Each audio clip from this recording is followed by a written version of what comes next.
ठीक है, तो अब हम देखेंगे इंडिया की नेबरिंग कंट्रीज कौन कौन सी हैं, क्लॉक वाइज ऑर्डर में देखेंगे और हम ऐसे ही इसको याद रखेंगे।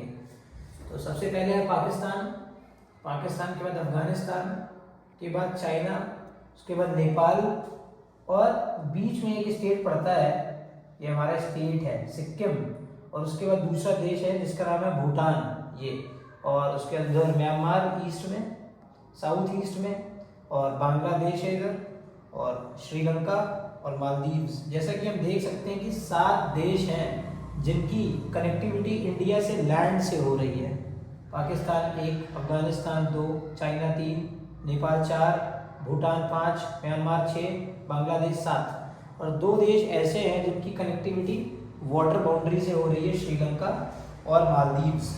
तो श्रीलंका जो इंडिया से कनेक्टेड है, तो इसका जो इधर वाला एरिया है ये, इसको कहते हैं पाक स्ट्रेट, PALK, पाक स्ट्रेट, और इधर वाले एरिया को कहते हैं गल्फ ऑफ मन्नार, ये जो गल्फ बनी हुई है, ठीक है, इसको क्या कहते हैं, गल्फ ऑफ मन्नार कहते हैं। अब एक चीज समझते हैं कि स्ट्रेट क्या होता है।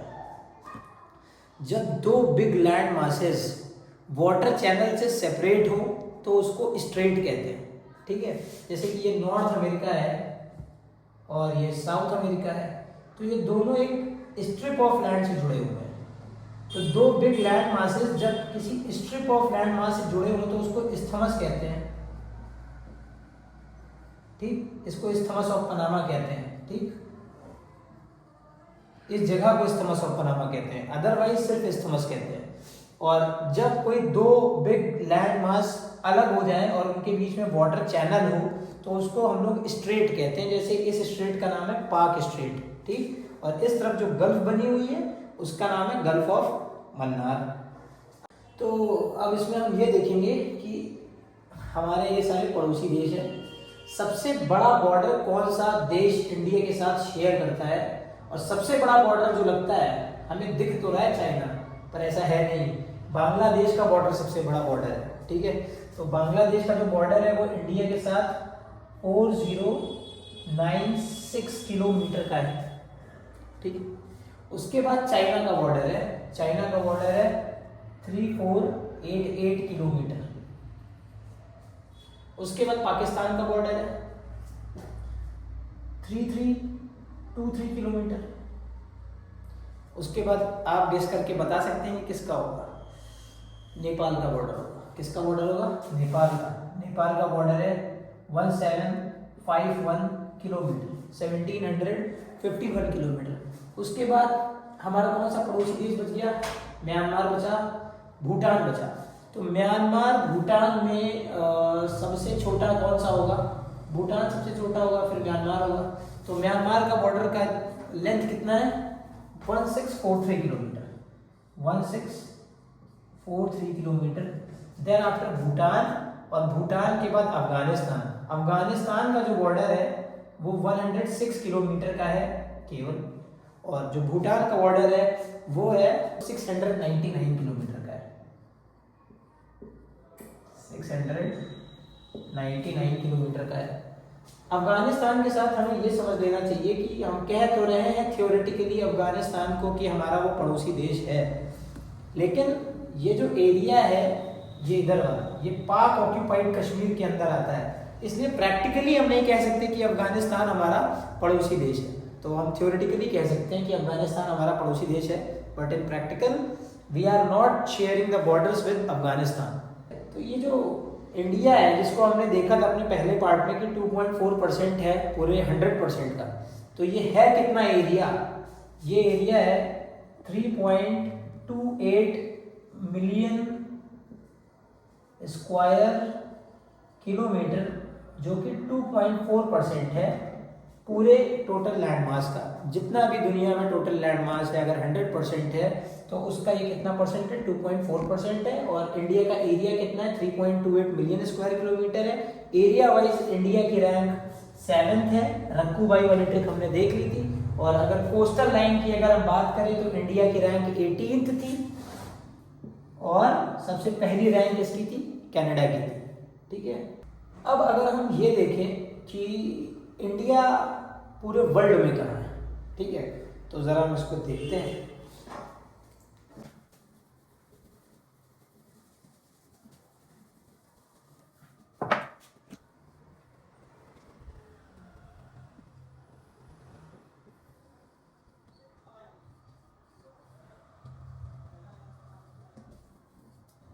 तो ये क्या है, ये है वर्ल्ड का मैप, जिसमें ये नॉर्थ अमेरिका है, ये साउथ अमेरिका है, ये ग्रीनलैंड है, नॉर्थ अमेरिका का ही पार्ट है ज्योग्राफिकली, लेकिन एडमिनिस्ट्रेटिवली ये डेनमार्क का पार्ट होता है, उससे हमें मतलब नहीं, हम कॉन्टिनेंट देख रहे हैं। और ये क्या है, यूरोप, इधर एशिया जिसमें हमारा देश है भारत, दिस इज भारत, और ये है अफ्रीका, ये है Oceania, Oceania means Australia, Oceania, ठीक है, और ये क्या है, एंटार्क्टिका,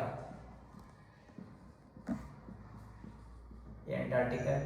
अब ये क्या बना हुआ है, ये सऊदी अरब है, ये अरेबियन पेनिनसुला है, किस में आता है, ये अफ्रीका में आता है कि एशिया में आता है, ये आता है एशिया के अंदर, और ये इधर से ऐसे कुछ करके कनेक्टेड है ये, ठीक है, ठीक है। तो हमारा पॉइंट है, इंडिया की लोकेशन वर्ल्ड में हम देख रहे हैं कहाँ है, एशिया कॉन्टिनेंट के अंदर है, और एशिया कॉन्टिनेंट दुनिया का सबसे बड़ा कॉन्टिनेंट है। सबसे पहला कॉन्टिनेंट सबसे बड़ा कौन सा है, एशिया, नंबर 2 पे क्या है, अफ्रीका, नंबर 3 पे क्या है, नॉर्थ अमेरिका, नंबर 4 पर है साउथ अमेरिका। कंफ्यूजन अब लोगों को होती है कि 5वें पे तो यूरोप ही होगा, 5वें पे यूरोप नहीं होता, 5वें पे होता है अंटार्कटिका, और 6ठे पर होता है यूरोप, और 7वें पर होता है ओशियाना, ठीक है। तो एशिया के साउथ में है इंडिया, इंडिया कहाँ है, एशिया के साउथ में, ठीक। तो ये इंपॉर्टेंट था कि हमें ये जानना कि इंडिया की लोकेशन एशिया में कहाँ है, तो India lies in south Asia, ठीक है। अब हम जरा ये देखेंगे कि एक वर्ड यूज किया जाता है इंडियन सब कॉन्टिनेंट, इंडियन सब कॉन्टिनेंट में कौन कौन से देश आते हैं, तो ठीक है, अब इसे हमें रफ करना होगा। इंडियन सब कॉन्टिनेंट,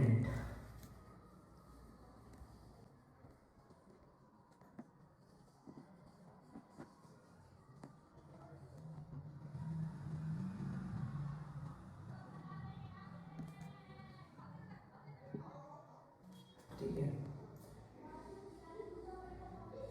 ठीक है। तो ये है हमारा प्यारा भारत देश, और हम बात कर रहे हैं इंडियन सब कॉन्टिनेंट की।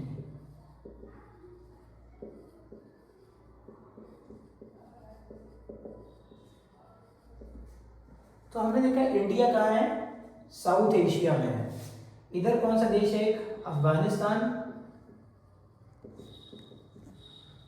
इधर क्या है, चाइना, और इधर क्या है, अगर ये पूरा ये देखें सब म्यांमार रीजन है ये, ठीक है, म्यांमार।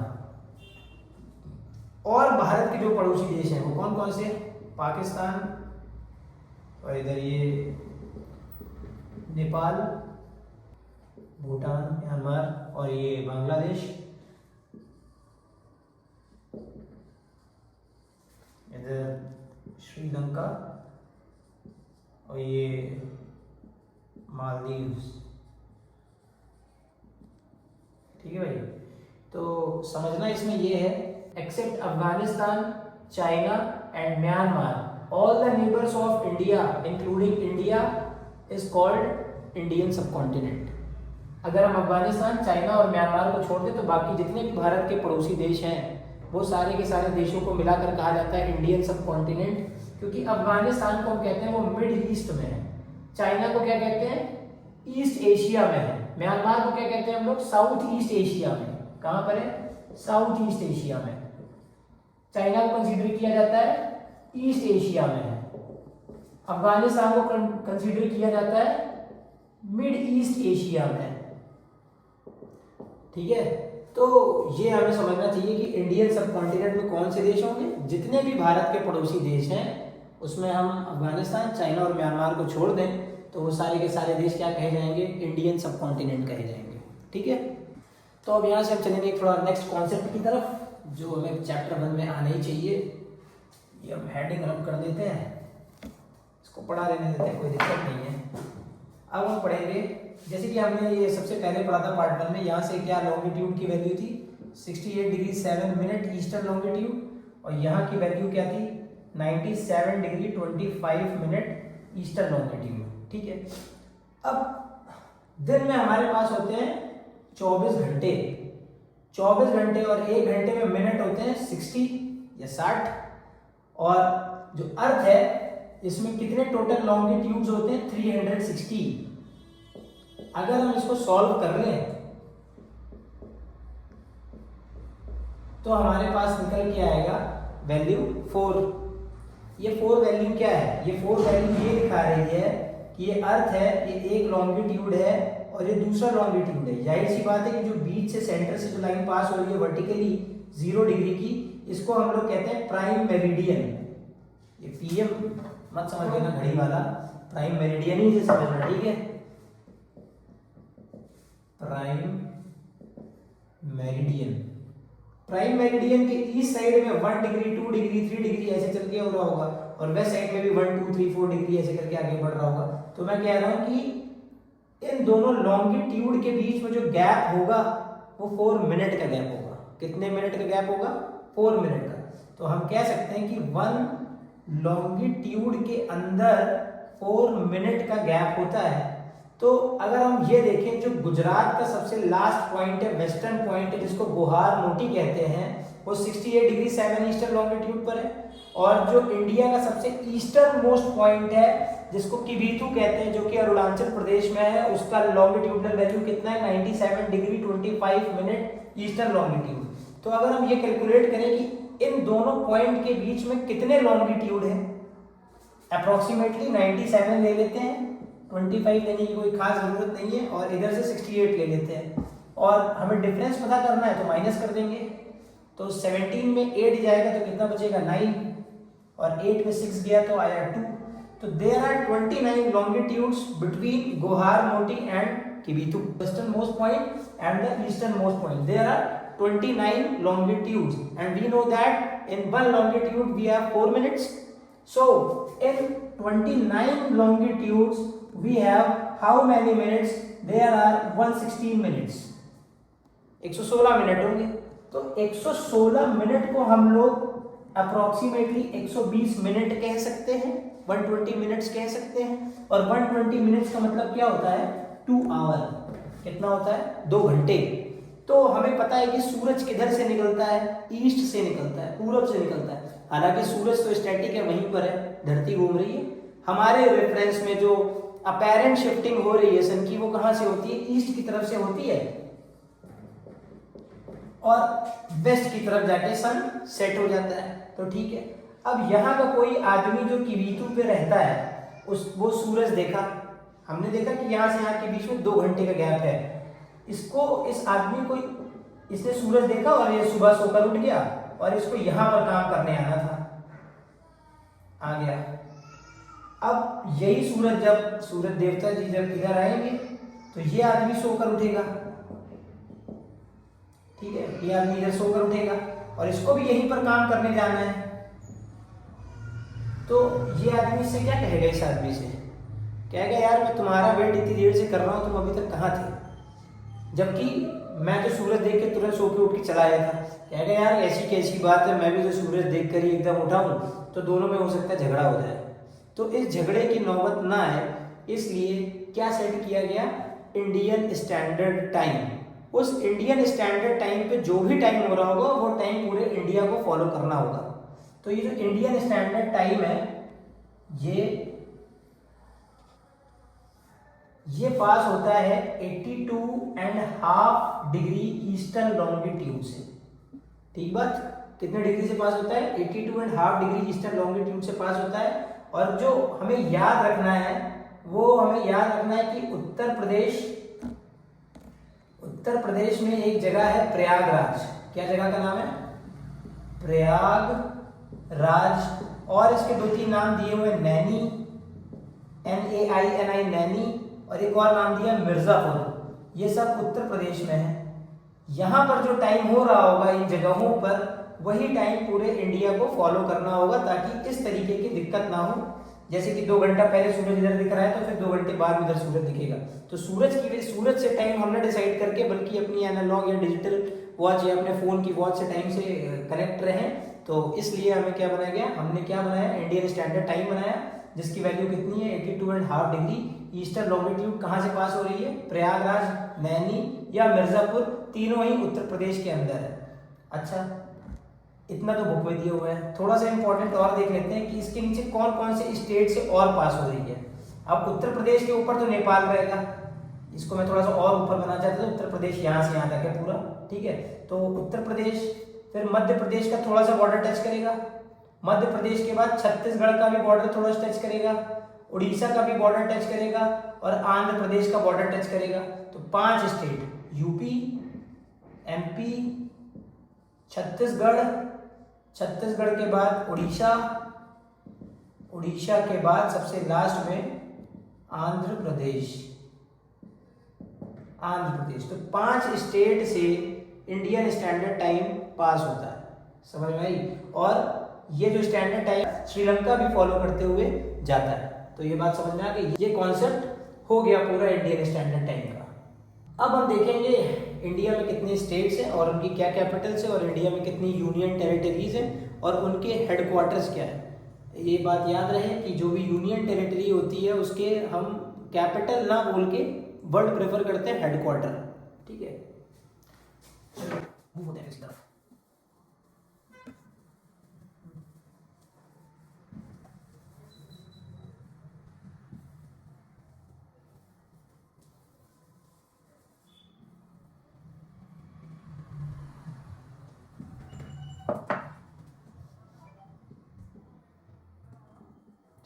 तो सबसे पहले हम लेफ्ट साइड के स्टेट देखेंगे। सबसे पहले स्टेट नहीं आता है, बल्कि क्या आता है, यूनियन टेरिटरी, जिसका नाम है लद्दाख। और लद्दाख के बाद पड़ता है दूसरी union territory Jammu and Kashmir. Jammu Kashmir के बाद क्या पड़ेगा, पंजाब। पंजाब के बाद पड़ेगा राजस्थान। राजस्थान के बाद ये रहा गुजरात। गुजरात के बाद रहेगा महाराष्ट्र। महाराष्ट्र के बाद छोटा सा ये गोवा। गोवा के बाद कर्नाटका। कर्नाटका के बाद ये केरल, ठीक है। तो लेफ्ट साइड का हमने सारा का सारा लिख लिया हिसाब किताब। 2 यूनियन टेरिटरी हैं और 1 2 3 4 5 6 7 स्टेट है। साथ ही साथ यहाँ पर भी एक यूनियन टेरिटरी है जिसका नाम क्या है, दादरा एंड नगर हवेली दमन एंड दीव, ठीक है। Dadra and Nagar Haveli Daman and Diu. तो लेफ्ट साइड में हमको 3 यूनियन टेरिटरी नहीं 4 यूनियन टेरिटरी मिल रही है। चौथी का भी नाम है यहाँ पर है लक्षद्वीप। इसका क्या नाम है, लक्षद्वीप, LAKSHADWEEP, लक्षद्वीप। तो लेफ्ट साइड में इंडिया का जो लेफ्ट साइड है यहाँ पे कितने यूनियन टेरिटरी हैं, 4। लद्दाख, जम्मू एंड कश्मीर, दादरा नगर हवेली दमन एंड दीव और लक्षद्वीप। और साथ ही साथ कितने स्टेट हैं, पंजाब, राजस्थान, गुजरात, महाराष्ट्र, गोवा, कर्नाटका, केरला। फाइन। अब यहाँ से हम लोग ऊपर चलते हैं। केरल से हम ऊपर चलना कोशिश करते हैं तो आएगा हमारे पास ये तमिलनाडु। क्या कहेंगे इसको, तमिलनाडु।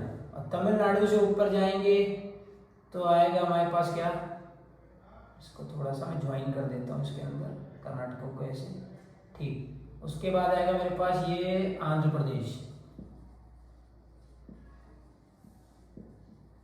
ये आंध्र प्रदेश हो जाएगा। आंध्र प्रदेश के ऊपर क्या हो जाएगा, ये उड़ीसा। और उड़ीसा के ऊपर ये क्या हो जाएगा, इधर साइड में ये पूरा इधर से ये है वेस्ट बंगाल। वेस्ट बंगाल का जो बॉर्डर है वो बांग्लादेश के साथ लगता है, इधर भूटान के साथ भी ये रास्ता लगता है और इधर नेपाल के साथ भी ये रास्ता वेस्ट बंगाल का लगता है। तो अब हम आते हैं किस तरफ, नीचे से ईस्टर्न साइड में आते हैं। तो केरला के बाद हम पहुंचते तमिलनाडु, तमिलनाडु के ऊपर आंध्र प्रदेश, आंध्र प्रदेश के ऊपर उड़ीसा, उड़ीसा के बाद वेस्ट बंगाल। अब हम चलते हैं नॉर्थ ईस्ट इंडिया में, ठीक है। तो नॉर्थ ईस्ट इंडिया में सबसे पहले हमें ये याद रखना है, ये फिगर मैं कैसे बना दे रहा हूँ, क्योंकि मुझे मैप याद है। मैप कैसे याद है, क्योंकि मैंने बहुत बार प्रैक्टिस की। अगर तुम भी चाहते हो मतलब मुझसे भी अच्छा बना लो, मैं तो यही चाहता हूँ कि तुम मुझसे भी अच्छा बनाओ, तो उसके लिए तुम्हें मैप प्रैक्टिस करनी पड़ेगी, है ना।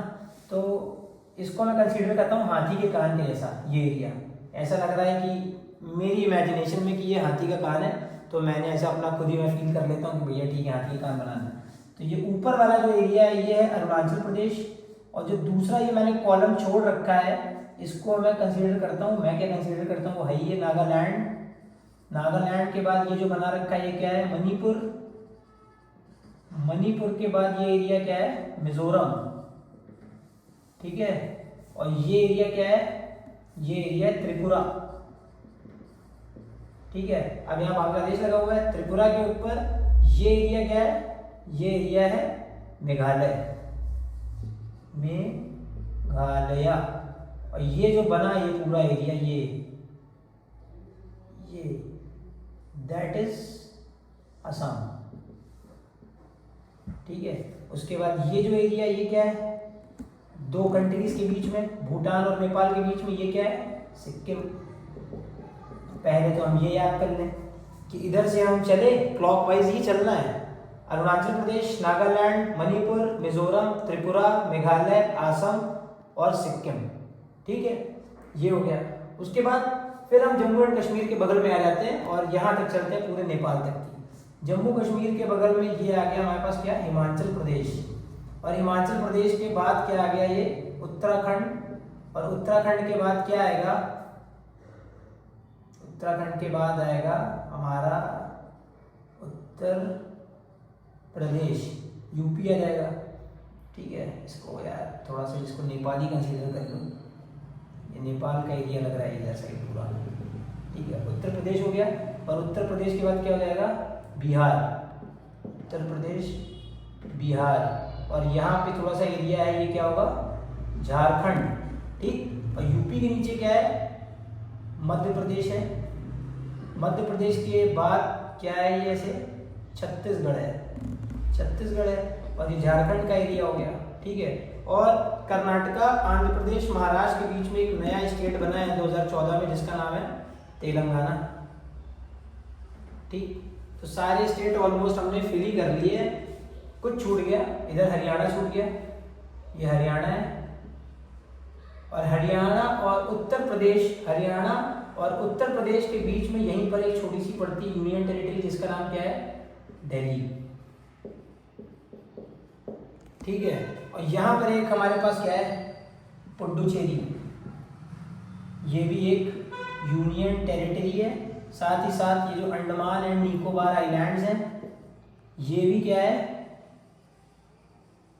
ये भी यूनियन टेरिटरी ही है, अंडमान एंड निकोबार आइलैंड्स, ठीक है। तो कितनी यूनियन टेरिटरी बनी, लद्दाख, जम्मू कश्मीर, उसके बाद दादरा नगर हवेली दमन एंड दीव, उसके बाद लक्षद्वीप, उसके बाद पुडुचेरी, पुडुचेरी के बाद अंडमान एंड निकोबार आइलैंड, ठीक है। सातवीं क्या रह गई, दिल्ली। और जहां पर पंजाब और हरियाणा है, इन दोनों स्टेट की कंबाइंड कैपिटल है, उसका नाम है चंडीगढ़। और ये रही आठवीं, ठीक है। तो 8 यूनियन टेरिटरी हमारे पास है। सबसे पहले अगर ऊपर से नीचे सिर्फ यूनियन टेरिटरी देखें तो Ladakh, Jammu Kashmir, Chandigarh, Delhi, Dadra Nagar Haveli Daman and Diu, Lakshadweep, Puducherry, Andaman and Nicobar island, 8 की 8 यूनियन टेरिटरी हो गई। अब गौर देने वाली बात यह है कि जो ये 8 यूनियन टेरिटरी है इसमें कैपिटल वर्ड ना बोल के हम इनकी क्या बोलेंगे, हेडक्वार्टर्स बोलेंगे। तो लक्षद्वीप का सबसे ज्यादा क्वेश्चन पूछता है, उसकी हेडक्वार्टर क्या, कावारत्ती है। क्या कैपिटल है, कावा, KAVARATI, कावारत्ती। और अंडमान एंड निकोबार आइलैंड का हेडक्वार्टर क्या है, पोर्ट ब्लेयर। ये जो थर्ड वाला सर्किल बनाया है कंसीडर इसी को किया जाता है जिसको साउथ अंडमान के नाम से जानते हैं। तो इसकी कैपिटल जो है अंडमान एंड निकोबार आइलैंड्स की, वो पोर्ट ब्लेयर में है, साउथ अंडमान में। ठीक है। और Dadra Nagar Haveli and Daman and Diu की एडमिनिस्ट्रेटिव हेडक्वार्टर क्या है?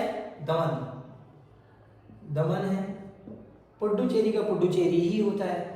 अब एक और इम्पोर्टेंट बात है कि पुडुचेरी केवल यही नहीं है, पुडुचेरी यहाँ आंध्र प्रदेश के पास भी है, पुडुचेरी यहाँ तो है ही है, पुडुचेरी यहाँ पर भी है आसपास। तो तीन पुडुचेरी, जो मेन हेडक्वार्टर है पुडुचेरी का वो इधर है, तमिलनाडु वाला। ठीक है।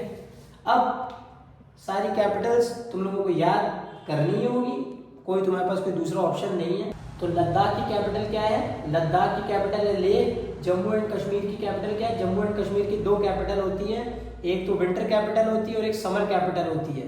जैसे कि हम अगर जम्मू एंड कश्मीर को देखें तो जम्मू थोड़ा नीचे पड़ेगा और श्रीनगर थोड़ा ऊपर पड़ेगा। तो जब ठंडियाँ होंगी, तो जब विंटर्स होंगी, तो उस समय जो कैपिटल होगी वो शिफ्ट हो जाएगी जम्मू में, और जब समर्स फिर से आएंगी तो ये कैपिटल शिफ्ट हो जाएगी किधर? श्रीनगर में। ठीक है। तो जम्मू एंड कश्मीर की दो कैपिटल है। पंजाब की कैपिटल जो है चंडीगढ़, वही हरियाणा की भी कैपिटल है। राजस्थान की कैपिटल जयपुर है। गुजरात की कैपिटल गांधीनगर। महाराष्ट्र की कैपिटल क्या है? मुंबई। गोवा की कैपिटल पणजी। कर्नाटका की कैपिटल बैंगलोर। केरला की थिरुवनंतपुरम। तमिलनाडु की कैपिटल चेन्नई होती है। और आंध्र प्रदेश की कैपिटल हैदराबाद है। तीन कैपिटल प्रपोज्ड है, हैदराबाद की और तेलंगाना की। कंसीडर हम हैदराबाद ही करते हैं। हैदराबाद है, कुर्नूल है और अमरावती, ये तीन नाम याद रखना। प्रपोज्ड है, अभी इस पे कुछ फाइनल डिसीजन आया नहीं है अभी। अगर जहां तक मुझे पता है, हो सकता है कुछ अपडेट हो तो मैं डिस्क्रिप्शन में ऐड कर दूंगा। ठीक है। उड़ीसा की कैपिटल क्या है? भुवनेश्वर। वेस्ट बंगाल की कैपिटल क्या है? कोलकाता। यहाँ तक हम पहुंचे थे, अब हम इधर से चलेंगे। अरुणाचल प्रदेश की कैपिटल है ईटानगर। नागालैंड की कैपिटल है कोहिमा। मणिपुर की कैपिटल क्या है? इम्फाल। मिजोरम की कैपिटल क्या है? ऐजोवाल। और त्रिपुरा की कैपिटल है अगरतला। मेघालय की कैपिटल है शिलोंग। असम की कैपिटल है गुवाहाटी और दिसपुर, दोनों ही याद रखना, गुवाहाटी और दिसपुर। सिक्किम की कैपिटल क्या है? गैंगटॉक। उसके बाद ऊपर आएंगे, उत्तराखंड की कैपिटल क्या है? उत्तराखंड की भी दो कैपिटल है, समर और विंटर, देहरादून और गैरसेन, GAIRSEN। ठीक। उसके बाद हिमाचल प्रदेश की कैपिटल, हिमाचल प्रदेश की भी दो कैपिटल है, धर्मशाला और श्रीनगर। ठीक है। धर्मशाला और श्रीनगर। हो सकता है मैं यहाँ पर थोड़ा सा कंफ्यूज हो रहा हूँ, तुम खुद से एक बार चेक कर लेना कि यहाँ की स्टेट कैपिटल क्या है। उसके बाद उत्तर प्रदेश आया नीचे। उत्तर प्रदेश की कैपिटल लखनऊ है, सबको पता है। बिहार की कैपिटल लखनऊ क्या है? नवाबों का शहर। बिहार की कैपिटल क्या है? पटना। मध्य प्रदेश की कैपिटल क्या है? भोपाल। छत्तीसगढ़ की कैपिटल क्या है? रायपुर। झारखंड की कैपिटल क्या है? रांची। ऑलमोस्ट सारे के सारे स्टेट हमने कवर कर लिए हैं, ऐसे कुछ लगता नहीं कि छूट गया। तो 28 स्टेट्स और उनकी कैपिटल और 8 यूनियन टेरिटरी और उसकी भी कैपिटल हमने डिस्कस कर ली है। तो अब इसमें जो है ना, क्या बचा है इस पूरे चैप्टर में? सिर्फ दो ही चीज़ें बची हुई हैं, अंगारा लैंड और गोंडवाना लैंड का कॉन्सेप्ट, और इंडिया का जो पुराना ट्रेड होता था, या इंडिया जो जिस जगह पर है इंडियन ओशियन के एकदम हेड पर, तो उसका क्या इंपॉर्टेंस है इंडिया का सिल्क रूट के ट्रेड में, वो देखेंगे हम लोग।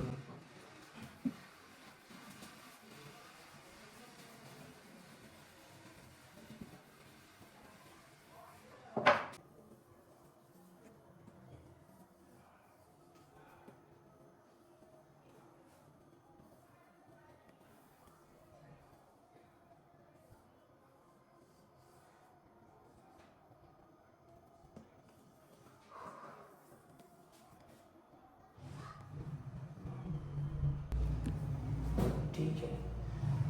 इंडियन ओशियन एकमात्र ओशियन जिसका नाम किसी देश पे पड़ा हुआ है, ये एक बड़ी इंपॉर्टेंट बात है। कितने ओशियन है हमारे पास? 5 ओशियन है। पैसा, PAISA, P for Pacific, A for Atlantic, I for Indian, S for southern, A for Arctic. ये 5 ओशियन है, रैंक वाइज है। सबसे बड़ा पैसिफिक है, फिर अटलांटिक, 3rd नंबर पे इंडियन, 4th पे सदर्न और 5वें पे आर्कटिक। ठीक है। तो क्यों है भाई? क्योंकि ये बहुत इंपॉर्टेंट सिल्क रूट है, ठीक है। जब तक यहाँ पर सुएज कैनाल नहीं बनी थी, इस जगह पर अफ्रीका और अरेबियन पेनिनसुला को काटा गया 1869 में। इससे पहले क्या रूट था ट्रेड करने का? यहाँ से यूरोप से मर्चेंट आ रहे हैं इस रूट से, और ये जा रहा है इधर इंडोनेशिया, उधर जा रहे हैं जापान, चाइना, ऐसे जा रहे हैं, ठीक है। 1869 में जब सुएज कैनाल बनी, 1869 में जब सुएज कैनाल बन गई, तो ये रूट देखो कितना छोटा हो गया, हुआ कि नहीं छोटा हुआ? इतना शॉर्ट हो गया, अप्रोक्सीमेटली 7000 किलोमीटर रूट रिड्यूस हुआ, ठीक है। और अभी ये रूट कितना है, कितने किलोमीटर का है? 11600 किलोमीटर का है, ठीक है। तो ये डेटा का थोड़ा सा हमें याद रखने की ज़रूरत है। ये पूरे वर्ल्ड के बीच से इक्वेटर जा रही है, इसका मतलब यहाँ से जा रही है ऐसे करके, ठीक है। यहाँ से अगर 0 डिग्री पास हो रही है, तो जो ऊपर नॉर्दर्न हेमिस्फीयर वाला पार्ट है, इसको हम लोग क्या कहते हैं? अंगारा लैंड। इसको हम लोग कहते हैं अंगारा लैंड, और इसको हम लोग कहते हैं गोंडवाना लैंड। ये पुराना स्ट्रक्चर है, उसके बनने से पहले ये बन गया था, उसके बाद ये बना जब प्लेट टेक्टोनिक थ्योरी और जो भी थ्योरी हम लोगों को पता है, सी ओशियनिक थ्योरी, ये सारी चीज़ें, तो पुराना स्ट्रक्चर किसको कंसीडर किया जाता है? गोंडवाना लैंड को। अब ध्यान रहने की ये बात है कि जो इंडिया का जो पेनिनसुला है, ये पहले यहाँ पर नहीं था, ये यहाँ पर था, ठीक है। तो प्लेट्स में जब मूवमेंट हुई तो ये हिस्सा गया, इधर टकराया, और इधर जाके 3 लेयर्स में हिमालय का फॉर्मेशन कर दिया। वो हम चैप्टर 2 में पढ़ेंगे, ग्रेट हिमालय, मिडिल हिमालय और शिवालिक, ठीक है ना। तो इंडिया जो है, ये एक इंपॉर्टेंट क्वेश्चन है, इंडिया जो है वो किसका हिस्सा है? अंगारा लैंड का हिस्सा है, गोंडवाना लैंड का हिस्सा है? तो हमारा आंसर क्या होगा? हमारा आंसर होगा India is a part of Gondwana land, ठीक है। तो इसी के हिसाब से हमारे सारे टॉपिक कवर हो चुके हैं। Thank you. चैप्टर 1 पूरा, चैप्टर 2 भी जल्दी आएगा।